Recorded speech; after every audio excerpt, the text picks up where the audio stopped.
Griff, perhaps not the results you were looking for at the start of this season. However, there have been some strong performances in sections of games. What have you been working on in this international break? Yeah, performances are going very well. We've been getting 50-minute performances. Unfortunately, the game is 80 minutes long, so that's a we got 30 minutes to find. But certainly since September, we've taken a number of steps forward, which have been really pleasing. So we've talked about here amongst the players and ourselves just how well training is actually going Tuesday, Thursdays. There's always just a little bit of a lag in learning for that to translate then to Saturday. So a big part of the last couple of weeks is just trying to take a step change around the tactical side of things. So we spend quite a lot of time talking through what we're trying to achieve, why we're trying to achieve it, how we're going to go about that, and then actually executing that outside. So the last 2 weeks have actually been incredibly productive. So excited for the next 5 games actually. On the tactical side of the game, which you talk about, you mentioned it there, but how is it progressing? Obviously, it's something that takes a lot of time and a lot of experience on the pitch to execute. Yeah, and that's just it. A lot of experience, and I think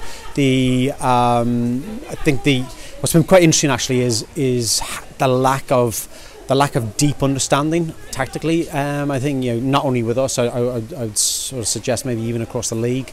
Yeah. That's why we have a TP15, is to enhance that. More better players. The COE is producing more better players as well. So tactically, you can see, I think every sort of 4 or 5 weeks, teams are getting better. So certainly we're one of those teams. We need to enhance our tactical knowledge and understanding. So a lot of that isn't necessarily about the knowledge side of things. All the players here in the TP15, they all know how to play the game. It's, do you understand momentum? Do you understand fast ball, slow ball, medium ball? Do you understand when you're under pressure? Do you know how to apply pressure? Those are the critical questions that need to be asked, and unfortunately not every player is able to answer those to the level that we want, and that's part of our learning this year.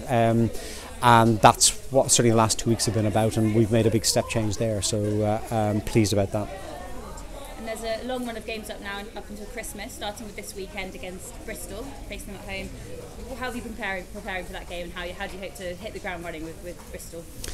We've actually focused on ourselves. I think everything I've just said is about us. It hasn't been about anybody else, and if we can do our things better, so we can do our processes better, we can understand what we're trying to achieve better, it means we can execute things better. It's all about doing stuff better. If we can do that, the outcome will come, and we've already demonstrated that we can lead the top 5 teams by half time, maybe even up to 50 minutes. It's then about being clever enough not to give away yellow cards. It's about being clever enough to see out a game appropriately in that last 20-30 minutes, as opposed to maybe chase a game when you don't have to. That's the deep learning that we need to go through, and we're trying to accelerate. And that's why teams have coaches, is to try and impart that information to some degree. The difficult thing as coaches is trying to impart that information and get that deep learning. But I think that's where we are. We're in a point of deep learning. So our Tuesdays are now acquisition nights, and Thursdays are performance nights. So we've actually changed how we're approaching our weeks, which has had a really positive impact, I think, on the players in terms of how they're now approaching Tuesday, Thursdays, and that's been quite engaging as well.